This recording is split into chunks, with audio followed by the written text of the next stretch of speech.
as most of you will recall, for the last 3 years, all the talk was about the normalization between Israel and Bahrain, United Arab Emirates, and then now Saudi Arabia. The cause looked dead. And the people of Gaza were going to be left to languish and die in that concentration camp into which they had been born when the blockade started in 2006. So for any of you or anyone listening who wants to condemn them, what were the options? What were the alternatives? Now, I will admit, part of me, I like a movie, you keep going over the reel in your mind. Okay, let's say they broke out of Gaza prison, Gaza concentration camp, and just fled. Just broke out and fled. Well, what would have happened? It's very easy to predict what would have happened, because a couple of years ago, 3 Palestinians with enormous, again, that ingenuity, they managed to break out of a prison, a high security prison in Israel. When they broke out of the prison, there was a kind of euphoria among the Palestinian population. They escaped.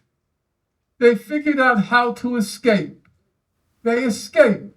They had been digging the tunnel with their hands for years. And they finally broke free. And then what happened? Within 24 hours, they were all trapped down and dead. And that just shattered the spirits of the people of Palestine. It was like, nothing can work. We're doomed. So if they had just broken free and escaped, with absolute certainty, every single one of them would have been tracked down and killed. So then what were they supposed to do? They chose to take hostages. That was their modus operandi. Now, there are many people here who will condemn that. But then I still have to put the question, what option was available to them except to languish and die in Gaza concentration camp? I want to ask you about Hamas. And I want to ask you about your assessment of them from the point of view of serving the interests of Palestinian liberation. Do you think it's too early to judge, just from that sole metric, whether October 7th served that cause or undermined it? And let me put you some of the criticisms of them around this, that they launched this operation without the consent of their population, who are now bearing the brunt of it. And they've built up, just putting some more of the critiques that have been lodged against them, they've built up this vast tunnel infrastructure where they can hide, but they didn't build bomb shelters for their own population. Okay, I'm going to take those 2 questions. Obviously, I'll have to take them separately, discreetly. The first question is, and it came up from day one, even if you're sympathetic to the breakout from Gaza concentration camp, even if you're sympathetic to that, and even if you're willing to overlook atrocities which almost certainly happened, the scale, I can't say at this point, the exact nature, I can't say at this point. However, I do think it's reasonable to conclude that atrocities of a significant magnitude occurred, but I won't go beyond that. Even if you're willing to look past that, the question then arises, what good came of it? What good came of it? Is the total destruction of Gaza, was it worth it? Was it wise? Was it prudent? And I take it that's the question that Aaron is asking me. So there's this fellow named Nat Turner, very smart guy, by everybody's reckoning at the time. First of all, the guy had a prodigious knowledge of the Bible, was highly literate, and part of his rage came from the fact that he was so gifted by nature or by God, and yet all he had to look forward to in life was being a slave. And it was that rage that sprang from the chasm that separated his prodigious gifts on the one hand and his unlucky fate to be born a slave on the other. At some point, he organizes a slave revolt, and the slave revolt was a pretty gory affair. He gives the order to his troop, kill all white people. And did they ever? They burst into homes and beheaded babies. They went, as it were, berserk. Okay? They killed about 60 people, 60 white people. In retaliation, they did what Israel is doing now. The white folks randomly caught black people, cut off their heads, and put them on spears, and then along the road to remind black people, you go into revolt, this is what's going to happen to you. They killed about 120 black people, and then about 80 more were executed after trials, in quotation marks. So, that was completely crazy. At that point, the South started to pass all these laws, including, because Nat Turner was hyper-literate, they passed a law that said you can't teach a slave to read. It came after the Nat Turner revolt. I was surprised at that. I thought it had come earlier, but it was a result of the Nat Turner revolt. They passed that law. And then comes in 1859, John Brown's attempt at an insurrection.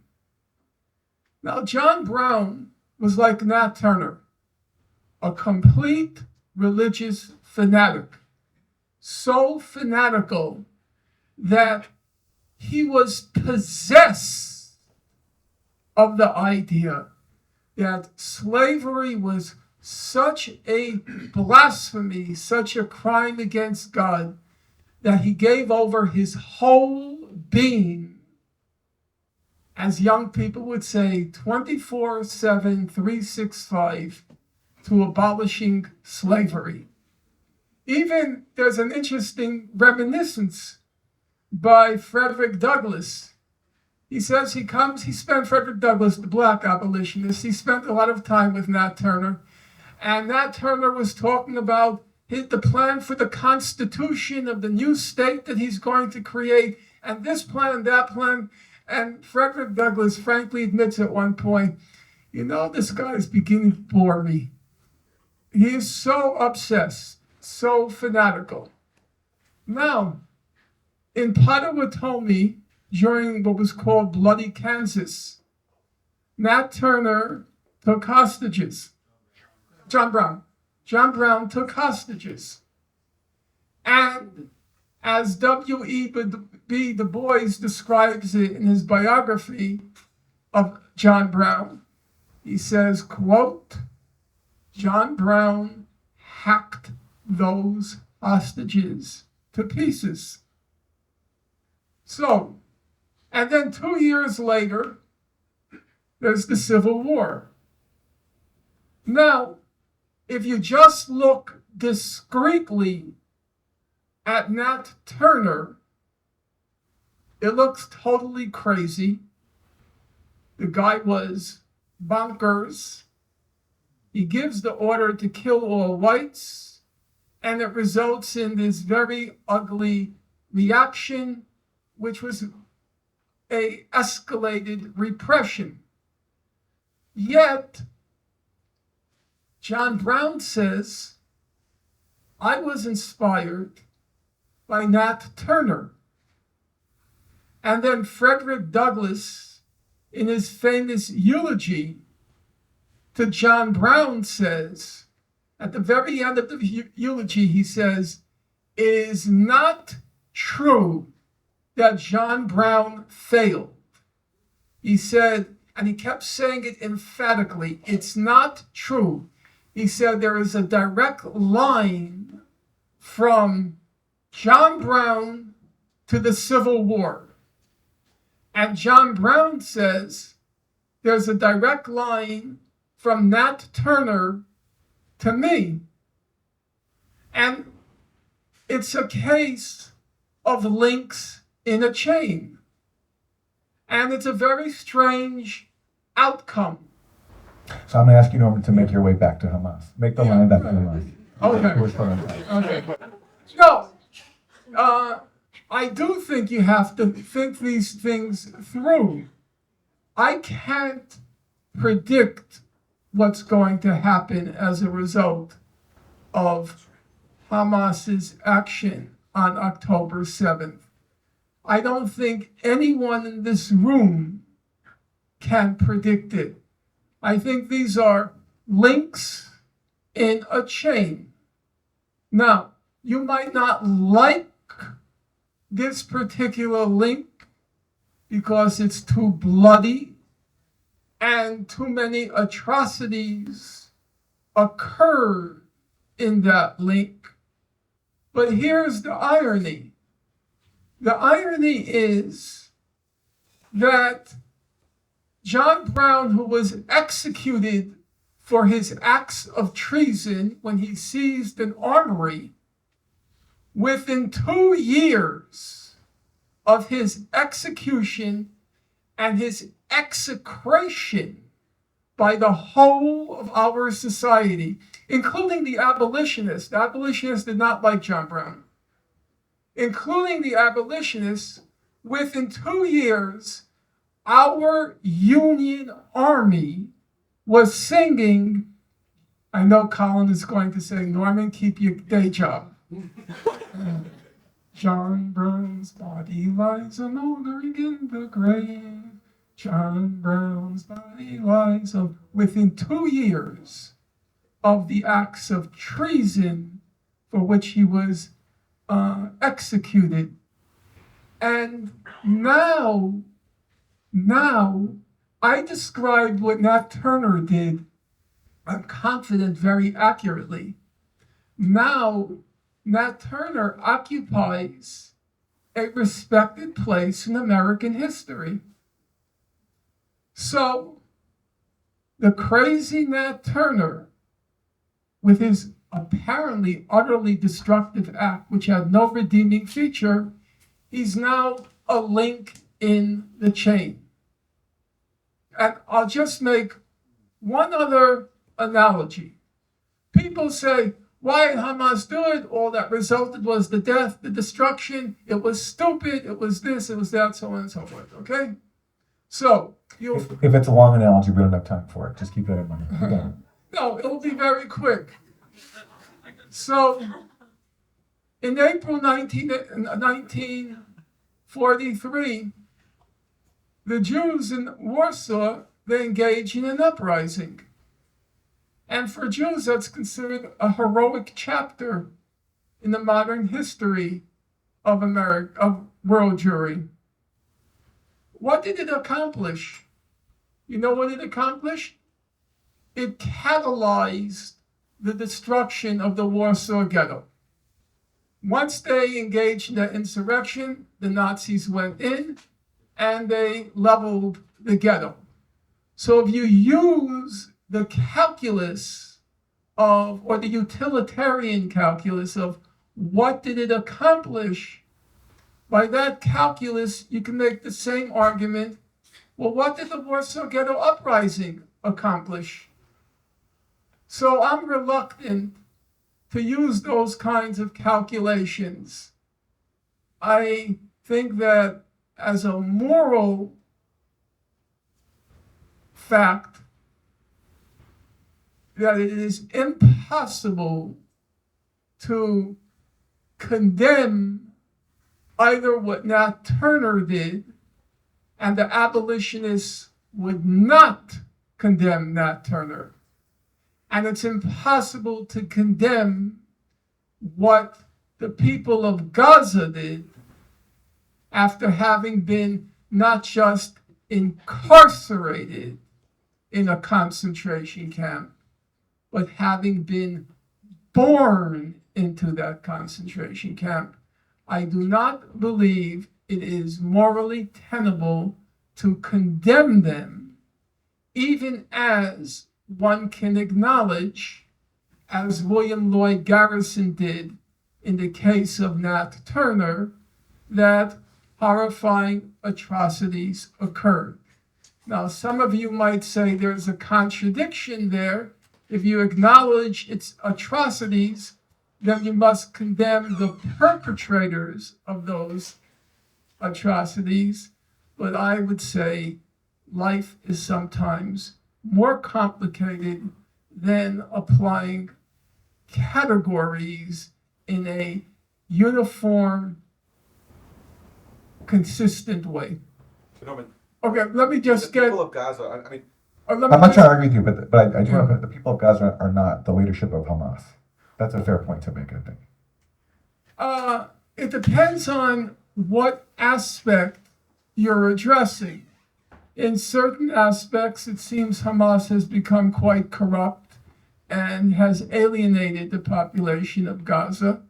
On the other hand, it doesn't seem that there's large-scale opposition to what Hamas did on October 7th. And I'm willing to acknowledge that people saw it as a heroic act, breaking free from that prison. For those of you who don't like to hear that or think I'm saying something I shouldn't be saying, I will, hope Aaron will forgive me. It's exactly analogous to the African American reaction to Nat Turner.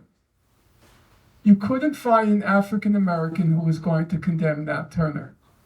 So there are moments where there is overlap, and there are moments where you have to discriminate between the Hamas leadership and the population of Gaza.